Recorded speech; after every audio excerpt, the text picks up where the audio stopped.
Hello dear students, welcome back to my channel physics SPC. Gravitation का एक question. A body start from rest from a point distance 4r from the centre of the earth. ये distance कहाँ से है? Centre से है, अर्थ के।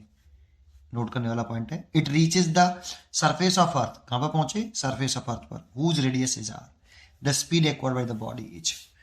तो पहले डायग्राम बनाते हैं। डायग्राम में क्वेश्चन में क्या बोला गया है? एक अर्थ है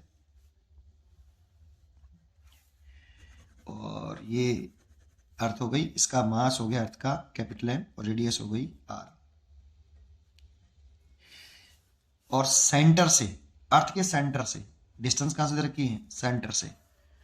पार्टिकल कितना ऊपर है? 4r।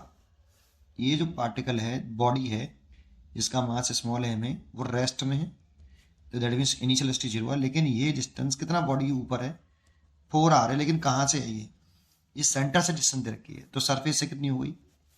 तो सरफेस से हाइट कह सकते हो आप इसकी 3r, और ये स्मॉल r कह सकते हो। क्वेश्चन में ये गिवन है, सेंटर से डिस्टेंस है इसकी, यहां से छोड़ा गया। जब ये बॉडी यहां आएगी तो इसकी जब टकराएगी इससे, तो कितनी वेलोसिटी से टकराएगी ये पूछा है। तो कैसे करना चाहिए? तो बहुत से बच्चों के मन में मोशन की 3 इक्वेशन आ जाती है कि फ्री फॉल हो रहा है, वी रा u square, v square u square plus के 2gh लगा लो और सॉल्व कर लो, वी निकाल लो। वो गलत होगा। क्यों? जरा समझते हैं। उसी बात को पहले समझते हैं, फिर उसको मैं करने का तरीका बताऊंगा कि कैसे करना चाहिए। उससे तो गलत आंसर आएगा, लेकिन मन में वो क्वेश्चन होना चाहिए उससे क्यों नहीं किया। ठीक है, तो जरा सुने।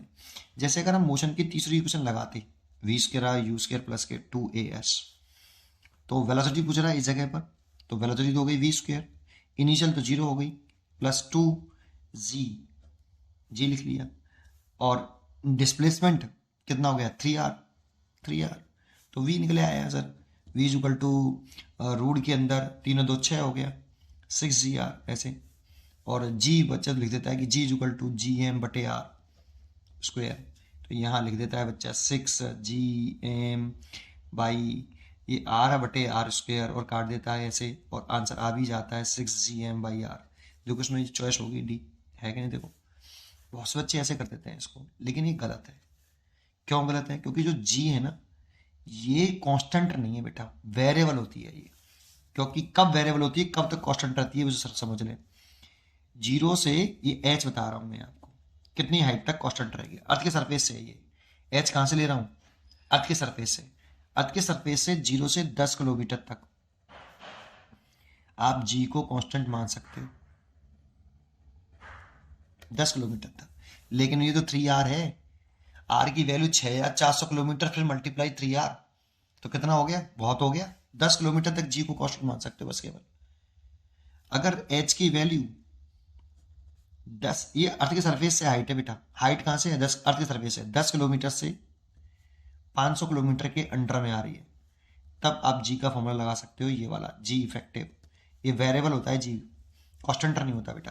0 से 10 तक कांस्टेंट मान सकते हो, लेकिन ये तो कितनी डिस्टेंस हो गई? 3r, 6400 किलोमीटर तो कैपिटल आर हो गया, फिर 3 का मल्टीप्लाई है उसमें, तो बहुत सारा हो गया, तो कांस्टेंट नहीं रहेगा जी। तो जी कांस्टेंट नहीं है, तो फिर तुमने वैल्यू कैसे पुट कर दी जी की?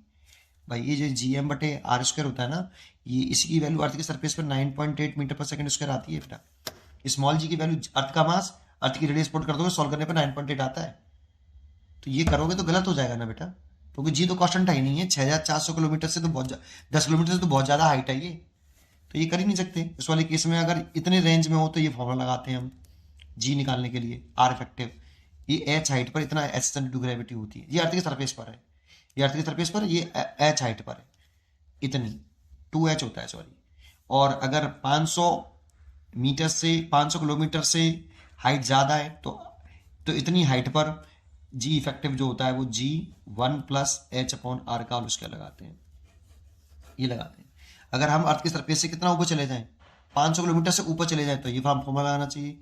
10 किलोमीटर से 500 किलोमीटर तक चले जाएं तो ये लगाना चाहिए।